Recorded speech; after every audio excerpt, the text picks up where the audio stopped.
हमारे यहाँ सब तरह की तिथियां हैं। एकादशी को भोजन का त्याग, अन्न का त्याग, और एक ऐसी एकादशी आती जिस दिन जल का भी त्याग, निर्जल एकादशी। इसी तरह से निद्रा का त्याग।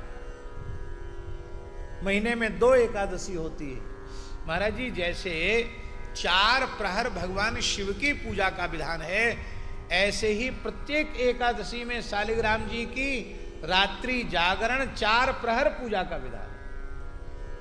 लेकिन हम लोग तो एकादशी नाम की एकादशी करते हैं। एकादशी आने के पहले विचार करना शुरू कर देते हैं कि अब एकादशी आएगी, क्या फलाहार में बनाएंगे। मलाई के पुआ बनाएंगे कि रबड़ी, लच्छेदार रबड़ी रहेगी, कि मखाने की खीर रहेगी, कि सिंघाड़े का हलवा रहेगा, कि राजगिरा के आटे की पूड़ी रहेगी, और के चिप्स रहेगी। जाने क्या क्या अपने मन में कल्पना कर लेते हैं।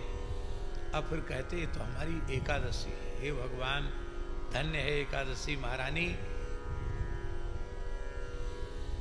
और 10वीं को रात को इतना ठूस के खा लेंगे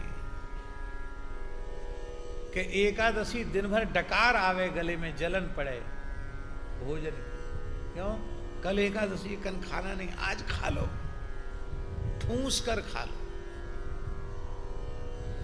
देखो भाई, हंसाने के लिए हम नहीं बोल रहे हैं। एकादशी व्रत 3 दिन का है।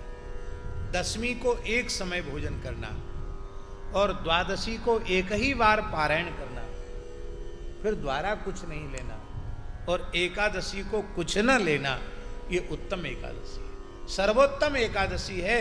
एकादशी को जल भी न लेना। उतना संभव न हो तो जल पीकर रहना, उतना भी संभव न हो तो केवल दूध पीकर रहना, उतना भी संभव न हो तो फल खाकर रहना। पर दिन भर बकरी जैसे मुंह चलाना, ये ठीक नहीं। किसी भी व्रत में नमक खा लेने से व्रत का आधा पुण्य नष्ट हो जाता है। इसलिए ये बात जो है ना कि फलाहारी नमक और आहारी नमक, ये हमारी चटोर जवान की कल्पना है। व्रत में शास्त्र दृष्टि से नमक मात्र वर्जित है। किसी भी प्रकार के नमक का प्रयोग व्रत में नहीं होना चाहिए।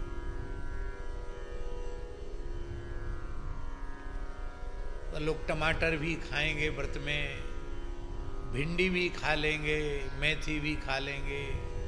वह हल्दी में क्या दोष है? हल्दी भी सब खाएंगे। एकादशी का स्वांग है, एकादशी नहीं है। ठीक शिव चतुर्दशी व्रत भी इसी प्रकार का है। हाँ, अब किसी को शुगर हो गया है और बेचारे को इंसुलिन लेना पड़ता है, बार बार गोली खानी पड़ती है, उसकी तो बेचारी की मजबूरी है। वो कुछ खा कर के व्रत कर ले तो वो उसके लिए क्षमा है। पर स्वस्थ शरीर वाले व्यक्ति को पूर्ण निष्ठा से ही व्रत करना चाहिए। तो 1 वर्ष के शिव पूजन का फल शिवरात्रि को रुद्राभिषेक करने से प्राप्त हो जाता है।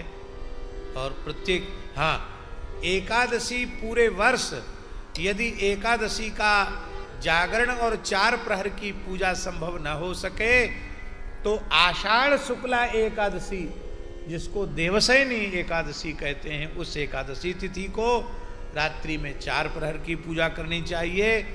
और कार्तिक शुक्ला एकादशी, जिसको देव प्रबोधिनी एकादशी कहते हैं, उसमें भी रात्रि जागरण करके 4 प्रहर भगवान श्री शालिग्राम का पंचामृत महाभिषेक पूर्वक तुलसी दल से सहस्रार्चन करना चाहिए 4 बार।